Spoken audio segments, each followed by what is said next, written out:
Le sommet du G7 à Hiroshima s'est tenu du 19 au 21 mai 2023. Actualité de la journée du sommet du G7 à Hiroshima. Sous la pluie, les chefs d'État et de gouvernement ont été accueillis par le Premier ministre Kishida au Parc de la Paix et le sommet du G7 s'est ouvert. Les dirigeants du G7, dont les 3 États dotés de l'arme nucléaire, les États-Unis, la France et le Royaume-Uni, se sont rassemblés dans cette ville. Après avoir visité le musée du Mémorial de la Paix d'Hiroshima pendant environ 40 minutes, ils ont rencontré Madame Keiko Obura, une survivante de la bombe atomique. Après la rencontre, Madame Obura a déclaré : « Je suis très soulagée et très contente que tout le monde m'ait écouté sérieusement. Je pense qu'ils ont bien réalisé l'horreur des armes nucléaires qui dépassent ce que l'on peut savoir dans des livres. Je pense que cette expérience peut leur faire changer de point de vue. » Qu'ont ressenti les dirigeants lorsqu'ils ont déposé des fleurs au cénotaphe des victimes de la bombe atomique ? Ils ont laissé un mot au musée du Mémorial de la Paix.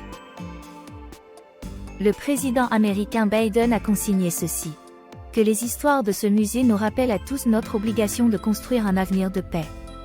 Ensemble, continuons à progresser vers le jour où nous pourrons enfin et pour toujours débarrasser le monde des armes nucléaires. Gardons la foi. Le président français Macron a écrit : « Avec émotion et compassion, il nous appartient de contribuer au devoir de mémoire des victimes d'Hiroshima et d'agir en faveur de la paix, seul combat qui mérite d'être mené. » Le Premier ministre du Royaume-Uni Sunak a écrit ceci : « Shakespeare nous dit de donner des mots au chagrin.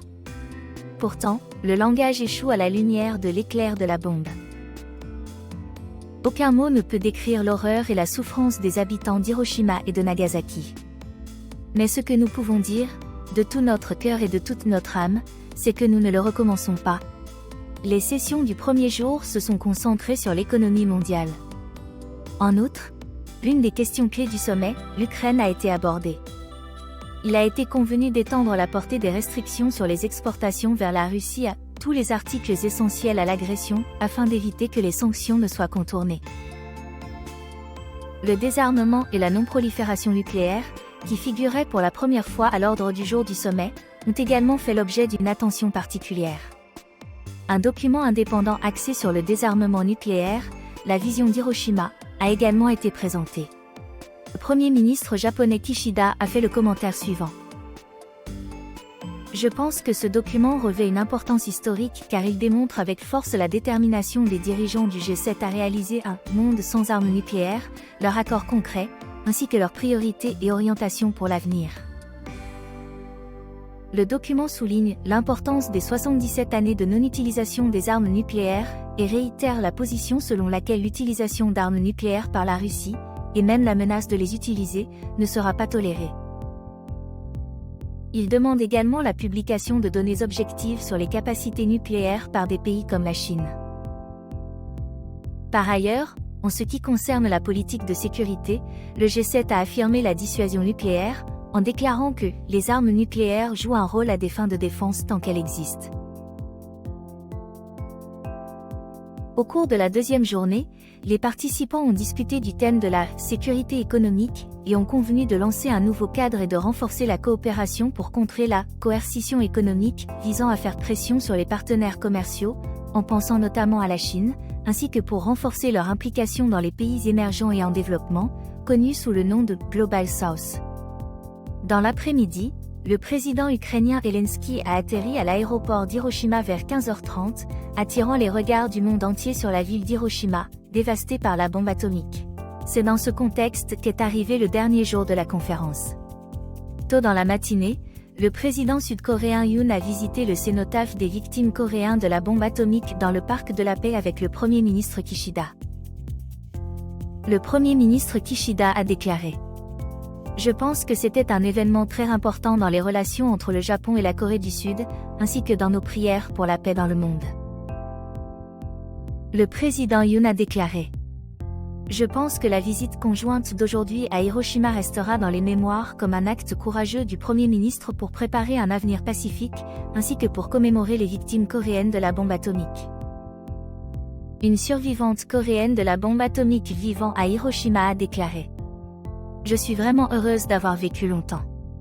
Même si la Corée et le Japon sont géographiquement proches, il y avait toujours une distance. Mais aujourd'hui, j'ai l'impression que nous nous sommes rapprochés. Par la suite, les dirigeants des pays invités, y compris l'Inde, un État doté d'armes nucléaires, et les responsables d'organisations internationales ont visité le Parc de la Paix, ont réalisé l'horreur de la bombe atomique. Le sommet d'Hiroshima s'est conclu par des discussions sur la paix et la stabilité avec le président Zelensky et les pays invités. Le Premier ministre Kishida, qui a présidé le sommet, a tenu une conférence de presse dans le Parc de la Paix. Lors de cette conférence, il a tout d'abord exprimé ses réflexions sur la tenue du sommet dans la ville d'Hiroshima, touchée par l'arme nucléaire. Nous sommes tous des citoyens d'Hiroshima. Lorsque les 8 milliards d'habitants de la planète deviendront des citoyens d'Hiroshima, les armes nucléaires seront éliminées de la Terre. J'y crois. C'est pourquoi j'ai demandé aux dirigeants du monde de se réunir ici à Hiroshima cette fois-ci. Nous n'utilisons pas d'armes nucléaires.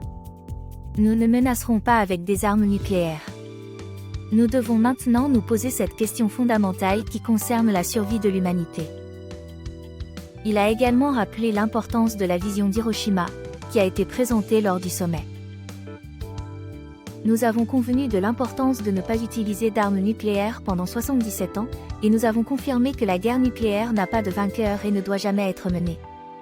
Je pense qu'il est historiquement significatif que les dirigeants du G7, qui ont visité la ville, écouté les voix des survivants de la bombe atomique, pris connaissance de la réalité terrible de l'arme nucléaire et entendu directement les souhaits de la paix de ces personnes, aient produit une telle déclaration. Il a également souligné l'unité du G7 face à l'invasion continue de la Russie contre l'Ukraine. Je pense qu'il est important que nous ayons pu montrer au monde un message de solidarité inébranlable avec le G7 et une détermination renouvelée à défendre un ordre international libre et ouvert fondé sur l'état de droit.